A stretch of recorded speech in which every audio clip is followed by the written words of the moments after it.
मला निलमताईंकडे जायचं. निलमताई, मला आठवत आहे की युतीचं सरकार जेव्हा होतं त्या काळामध्ये अण्णा हजारेंनी जवळजवळ 5 ते 6 आंदोलनं त्यांची झाली होती. कारण युती सरकार यायच्या आधीच 93-94 पासून त्यांच्या आळंदीच्या आंदोलनांपासून आपण इतिहास बघितलेला आहे. त्यावेळेला आरटीआयच्या बरोबरच हा सुद्धा सिटीझन चार्टरचा आणि जनसामान्यांना वेळेत सेवा मिळण्याच्या कायद्याचा आग्रह त्यांनी धरलेला होता. पण एका वेळेला सगळ्या गोष्टी मांडता येत नाहीत म्हणून त्यांनी त्या काळात एक एक मुद्दे मांडलेले होते. आपल्याला काय वाटतं, युतीच्या काळानंतर आलेल्या काँग्रेस आणि राष्ट्रवादी सरकारच्या काळामध्ये या मुद्द्यावर म्हणावा तसा भर दिला गेला नाही किंवा तो फॉलो केला गेला नाही, ही कारणं आहेत का? याच्यामध्ये कुठेतरी मी या गोष्टीवर अर्थातच आपल्या कुलते साहेबांकडे पण जाणार आहे की कर्मचाऱ्यांकडनंच कुठेतरी हा कायदा व्यवस्थित पद्धतीने येऊ नये याच्याकरता विरोध होता. आपलं मत काय निलमताई? समीरण, तुमची जी राज्य सरकारच्या बद्दलची संघटनात्मक स्मृती आहे ती खरंच अभिनंदनीय आहे.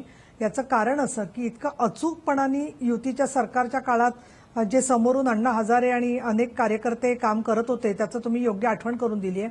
मला असं वाटतं की आज त्याला कायदेशीर आणि विधेयकाचं स्वरूप आलेलं आहे. त्या काळामध्ये तुमच्या लक्षात असेल की आपल्यापैकी सगळ्यांनाच आठवत असेल, कुसुमाग्रजांची एक कविता मनोहर जोशी सर मुख्यमंत्री असताना त्यांनी अगदी मंत्रालयापासून सगळ्या कार्यालयांमध्ये लावणं बंधनकारक केलेलं होतं.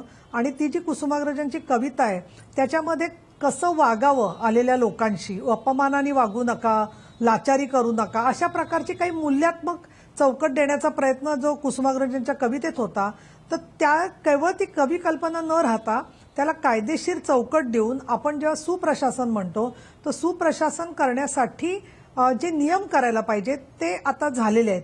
मधल्या काळामध्ये का त्याच्याकडे दुर्लक्ष झालं हा जो तुम्ही प्रश्न विचारला, तर मला असं वाटतं की अनेक कायदे या मधल्या काळामध्ये 99 पासून 2014 पर्यंत आले गेले. त्याच्यानंतर ते कायदे काही आता अवैध सावकारीच्या संदर्भातलं मी उदाहरण देईन. 2008 पासून 2013 पर्यंत 5-7 वर्ष तो कायदा घरंगळत राहिला होता. तो कायदा अचूक झाला पाहिजे हे बरोबर आहे, परंतु अशा प्रकारनी सामान्य लोक जेव्हा नेहमीची वैध कामं घेऊन जातात, मग ती कॉर्पोरेशन्सकडे जात असतील, जिल्हा परिषदात जात असतील, साधी साधी कामं असतात, नळांची कनेक्शन्स असतील, डॉक्टर्सच्या संदर्भातली काही औषध पाण्याची असेल आणि ती नेहमीची कामं आहेत. त्यात मी मान्य करते की धोरणात्मक कामं असतील किंवा वरून निर्णय झाले नाहीयेत आणि म्हणून अधिकाऱ्यांना अडचण येत असेल तो वेगळा विषय. पण जी दैनंदिन कामं आहेत त्यात सुद्धा आपण चित्र बघतो की कागदावर वजन ठेवल्याशिवाय तो कागदच पुढे सरकत नाही, हा प्रकार होत होता. त्या पार्श्वभूमीवर खरोखर हे जे कार्यकर्ते आहेत, विजय कुमार असतील आणि ज्यांनी ज्यांनी हा कायदा आणण्यासाठी सहकार्य केलं, भूमिका मांडली, चांगल्या पद्धतीने प्रभाव टाकला, त्या सगळ्यांचं अभिनंदन आहे. पण आतापर्यंत मी हे चित्र बघते, सामाजिक क्षेत्रातून जे कायदे तयार होतात त्याच्यामध्ये महिला धोरण झालं तेव्हाही आम्ही पाहिलं की कायदा सुंदर होतो, पण त्याच्या अंमलबजावणीची यंत्रणा उभी करत असताना त्याचे नियम कसे झालेले आहेत, त्याची माहिती लोकांपर्यंत कशी पोचेल हे पुरेसं पोचलेलं नसतं. दुसरं असं आहे की ज्यांची अवैध काम आहेत किंवा काही जण, मी ऐकलंय असं, अमका अमकानारे माझा दोस्त आहे, तो ना कुठलंही काम आपल्याला करून देईल. म्हणजे नियमाने जी कामं होतात त्याला वेळ लागतो आणि नियमाबाहेरची जी कामं आहेत ती मात्र दोस्तीमध्ये, लोभामध्ये, लांगुल चालनामुळे केली जातात, हे चित्र आहे. अशा वेळेला सामान्य माणसाचं नीतिधैर्य खचतं आणि त्याला आधार, त्याला एक कुठेतरी चौकट मिळावी, त्याला काम करण्याच्या दृष्टिकोनातून पुढे जाण्याचं एक पाऊलवाट मिळावी, म्हणून ही एक सुरुवात आहे असं मला वाटतं. अतिशय चांगला कायदा आहे. मी तर असं म्हणेन की जे अधिकारी चांगले आहेत, ज्यांना चौकटीमध्ये काम करायची इच्छा आहे, त्यांना खरं काहीच काळजी करण्याचं कारण नाही याच्यामध्ये, कारण यात पारदर्शकता आहे. समजा एखाद्या कामात अडचण आली असेल तर अपीलात जाण्याची व्यवस्था आहे. मला तोच प्रश्न कुलते साहेबांना विचारायचा आहे. कुलते साहेब, असं बोललं जातं किंवा असा एक प्रवाद ऐकू येतो की या कायद्याच्या सुरुवातीच्या काळामध्ये अनेक प्रकारची ऑब्जेक्शन्स तुमच्या सनदी अधिकाऱ्यांच्या किंवा इतर कर्मचाऱ्यांच्या संघटनांकडून मांडली गेली. त्याचं कारण ज्यावेळेला आरटीआय आपल्याकडे आला, माहितीचा अधिकार, त्यावेळेलाच प्रचंड प्रमाणावर काम वाढलेलं होतं. प्रत्येक गोष्टीचं माहितीचं हे पुरवता सरकारी कर्मचाऱ्यांच्या नाकीनो आले. सुरुवातीला सवय नव्हती, आता भले प्रघात पडला असेल, सवय झाली असेल, पण त्याच्या जोडीलाच जर हा कायदा आला असता तर आपली रोजची कामं सोडून याच गोष्टी करत बसायला लागणार का काय, अशा प्रकारची एक भीती कुठेतरी सरकारी कर्मचाऱ्यांच्या आणि सनदी अधिकाऱ्यांच्या संघटनांच्या मनामध्ये होती. ही गोष्ट कितपत खरी आहे आणि ह्याचा विलंब करता काही कारण म्हणून आपण उल्लेख करू शकू का? कुलते साहेब, काय वाटतं आपल्याला?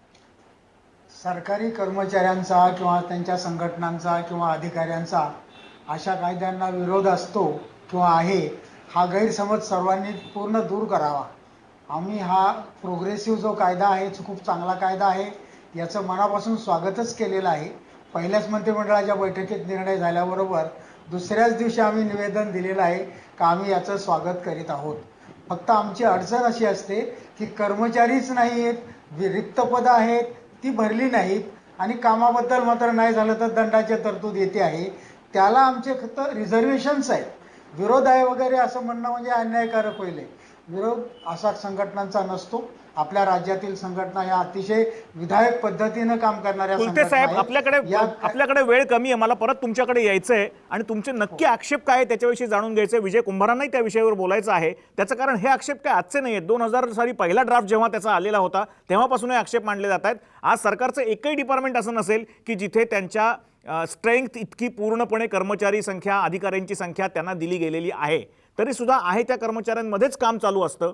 बऱ्याचशा विभागांचं काम होतं आणि काही ठराविक विभागांचं होत नाही. याची कारणं काय ते आपल्याला जाणून घ्यायचं आहे. पण याच्या आधी आपण घेऊयात एक छोटीशी विश्रांती आणि परत एकदा ही चर्चा पुढे चालू ठेवूयात.